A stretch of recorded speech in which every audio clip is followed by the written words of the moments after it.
తాకట్లో ఉన్న మీ బంగారాన్ని విడిపించి ఆ రోజు ఆన్లైన్ రేటుకి కొంటాం. Sharma gold company.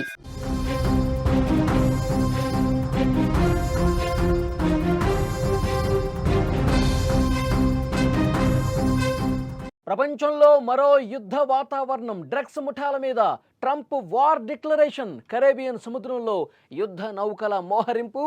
రంగంలోకి ఫైటర్ జెట్లు దిగుతున్నాయి, క్రూజర్ యుద్ధ విమానాలు దిగుతున్నాయి. చమురు నిల్వలే అమెరికా ప్రధాన లక్ష్యమా అనే ఒక అనుమానం కలుగుతోంది. అమెరికా వల్ల ఆర్థికంగా కుదేలవుతోంది వెనెజులా. ప్రపంచవ్యాప్తంగా ప్రస్తుతం అగ్రరాజ్యం అమెరికా తీసుకుంటున్న నిర్ణయాలు ఏవైతే ఉన్నాయో పెను సంచలనాలకు కారణమవుతున్న పరిస్థితి. తాను ఎన్నో యుద్ధాలు ఆపేశానని పదే పదే చెప్పుకున్న అమెరికా అధ్యక్షుడు డొనాల్డ్ ట్రంప్ ఇప్పుడు ఒక కొత్త యుద్ధానికి తెరదీశాడు. చమురు నిల్వలకు పెట్టింది పేరైన వెనుజులాపై ఆయన కన్నేసినటువంటి పరిస్థితి. డ్రగ్స్ ముఠాలను అణిచివేస్తామనే పేరుతో కరేబియన్ సముద్రంలో భారీగా సైనిక బలగాలు మోహరించారు. ఈ బలగాలు ఎప్పుడైనా వెనుజులాలోకి చొరబడతాయనే ప్రచారం జోరుగా సాగుతున్న పరిస్థితి.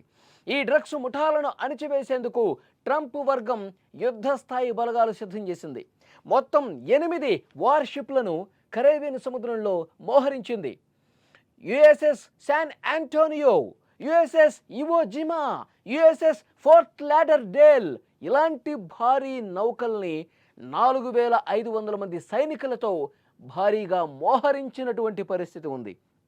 విజువల్స్లో మీరు చూస్తున్నారు, పెద్ద ఎత్తున భారీ నౌకలను యుద్ధానికి సిద్ధం చేశారు. ఫైటర్ జెట్లను కూడా రంగంలోకి దింపిన పరిస్థితి. వీళ్లతో పాటు 2200 మంది కమాండోస్ కూడా సిద్ధంగా ఉన్నారు. అంతేకాకుండా AV eight B Harrier attack aircraft, guided missile డెస్ట్రాయర్లు, P-8 నిఘా విమానాలు కూడా మోహరించినటువంటి పరిస్థితి. వెనుజులా సమీపంలోని ప్యూర్టోరికోలో ఏకంగా 10 F-35 ఫైటర్ జెట్లను కూడా సిద్ధం చేశారు. దీనిపై స్పందించిన వెనుజులా అధ్యక్షుడు నికోలస్ మదురో ఇటీవలే డ్రగ్స్ బోట్ అంటూ అమెరికా దళాలు ఓ పడవను ముంచేయడంతో 11 మంది చనిపోయారు. అమెరికా మోహరింపులను మదురో తప్పుబట్టారు.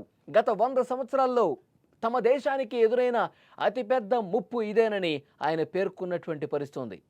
సో డెఫినెట్గా వెనుజులా అధ్యక్షుడు, అక్కడ ఉన్నటువంటి పాలకులు తీవ్రంగా వ్యతిరేకిస్తున్నారు అమెరికా తీసుకున్నటువంటి నిర్ణయాల్ని. ఎందుకంటే ఒక డ్రగ్స్ని కేవలం ఒక సాకుగా చూపిస్తూ ఉన్నారు. వెనుజులా నుంచి డ్రగ్స్ ముఠాలు ఎక్కువగా వచ్చేస్తున్నాయి, డ్రగ్స్ సరఫరా ఎక్కువ చేసేస్తున్నారు. డ్రగ్ స్మగ్లర్లు పెద్ద ఎత్తున 1000 క్వింటాల డ్రగ్స్ అనేవి అమెరికాలోకి చొరబడుతున్నాయి, అమెరికాని నాశనం చేస్తున్నాయి.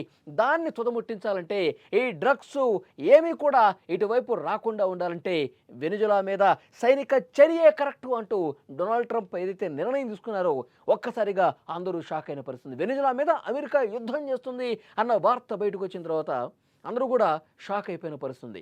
అయితే అంతర్జాతీయ పరిశీలకులు, మేధావులు చెబుతున్నది వేరేలా ఉంది. ట్రంప్ ఆలోచన విధానం వేరేలా ఉంది. ఇది కేవలం డ్రగ్స్ మాటన చేస్తున్నటువంటి యుద్ధం కాదు. వెనుజులాలో భారీ ఎత్తున చమురు నిల్వలు ఉన్నాయి. ఆ చమురు నిల్వల మీద అమెరికాకు ఎప్పుడో కన్నుంది. ఆ చమురు నిల్వల్ని కైవసం చేసుకోవాలి, అక్కడ ఉన్నటువంటి పాలక వర్గాన్ని ఇబ్బంది పెట్టాలి, అక్కడ మార్పు చేయాలి, అక్కడ ప్రభుత్వాన్ని మార్పు చేయాలి.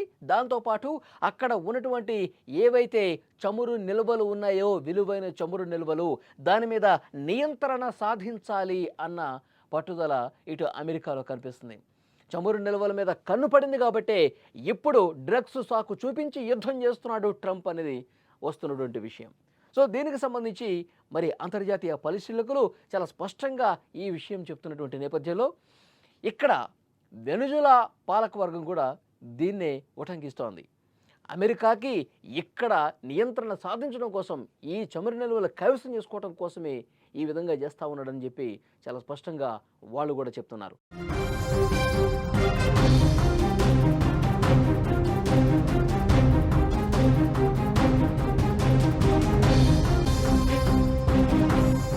పేరుతో ఇంత భారీ సైనిక మోహరింపు అవసరమా అన్నది చాలా కీలకమైనటువంటి ప్రశ్న కనిపిస్తోంది.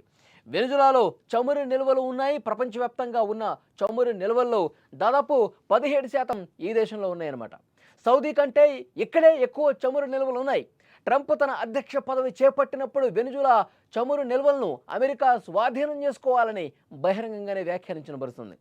ఆ దేశం మనకు చాలా దగ్గరగా ఉంది, వాళ్ళ వద్ద భారీగా చమురు నిల్వలు ఉన్నాయని గతంలోనే చెప్పాడు. అయితే అప్పట్లో కొందరు మంత్రులు ట్రంప్ ఆలోచన వ్యతిరేకించడంతో సైనిక చర్యకు వెనకాడిన పరిస్థితుంది. ఇప్పుడు పరిస్థితులు మళ్లీ మొదటికి వచ్చాయని విశ్లేషకులు చెబుతున్నటువంటి పరిస్థితి ఉంది. ఇక అమెరికాతో పోలిస్తే వెనుజులా సైన్యం చాలా చిన్నది. వెనుజులా సైన్యంలో కేవలం 1,23,000 మంది సైనికులు ఉన్నారు. దీనికి తోడు 8,000 మంది రిజర్విస్టులు ఉన్నారు. మదురో తాజా ప్రకటన ప్రకారం 80 లక్షల మంది పౌర సైన్యం సిద్ధంగా ఉన్నారని పేర్కొన్నారు. అయితే ఇది సాధ్యమయ్యే విషయం కాదని నిపుణులు అభిప్రాయపడుతున్నారు. మరోవైపు అమెరికా దగ్గర దాదాపుగా 13,000 యుద్ధ విమానాలు ఉన్నాయి. వెనుజులా దగ్గర 229 యుద్ధ విమానాలు మాత్రమే ఉన్నాయి. రష్యా, చైనా వెనుజులాకు మిత్ర దేశాలు అయినా భౌగోళికంగా దూరంగా ఉండటంతో అవి ఎంతవరకు సాయం చేస్తాయో కూడా చెప్పలేని పరిస్థితి ఉందని నిపుణుల అభిప్రాయంగా కనిపిస్తోంది. మొత్తానికి ఇదంతా చూస్తుంటే ప్రపంచ దేశాలతో స్నేహపూర్వకంగా ఉండటానికి ప్రయత్నిస్తున్నట్లు కనిపించే అమెరికా ఇప్పుడు వెనుజులా విషయంలో అసలు వ్యూహాన్ని బయటపెట్టింది. మొన్నటి వరకు ప్రపంచ దేశాలపై విరుచుకుపడ్డ అమెరికా ప్రస్తుతం శాంతి మంత్రం జపిస్తోంది. దీని వెనుక అసలు కారణం వెనుజులాను ఆక్రమించుకోవటమేనని అనుమానం వ్యక్తమవుతోంది.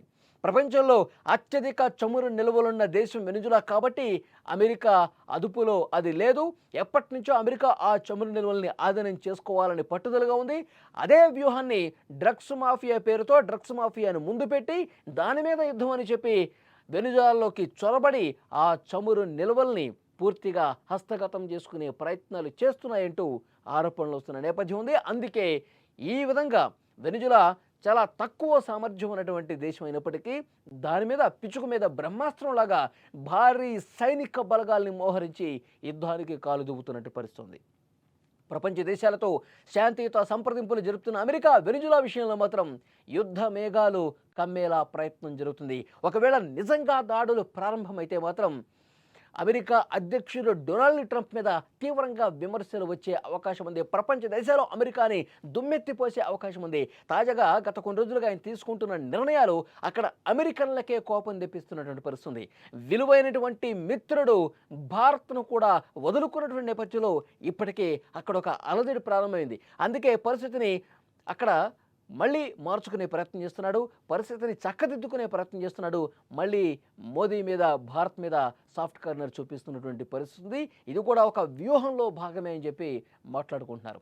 సో ఏది అయినప్పటికీ ట్రంప్ తీసుకుంటున్న నిర్ణయాలు ప్రపంచ దేశాధినేతలనే కాదు, ఆ దేశంలో ఉన్నటువంటి సామాన్య అమెరికన్లు కూడా తీవ్రంగా వ్యతిరేకిస్తూ ఉన్నారు. ఆ రోడ్ల మీదకి వచ్చి నిరసనలు తెలియజేసే రోజు అతి తొందరలోనే ఉందని చెప్పి అక్కడి మేధావులు కూడా మాట్లాడుకుంటున్న పరిస్థితుంది. మరి వెనుజులా మీద నిజంగానే యుద్ధానికి సిద్ధమైపోయి అక్కడ దాడులు చేసే పరిస్థితి ఉంటుందా, లేకపోతే మళ్ళీ పునరాలోచన చేస్తాడన్నది కూడా చూడాల్సిన అవసరం ఉంది. మొత్తానికైతే అక్కడ ఉన్నటువంటి విలువైన చమురు నిల్వల కోసమే ఈ విధంగా చేస్తూ ఉన్నాడని కూడా చర్చ వినిపిస్తూ ఉంది.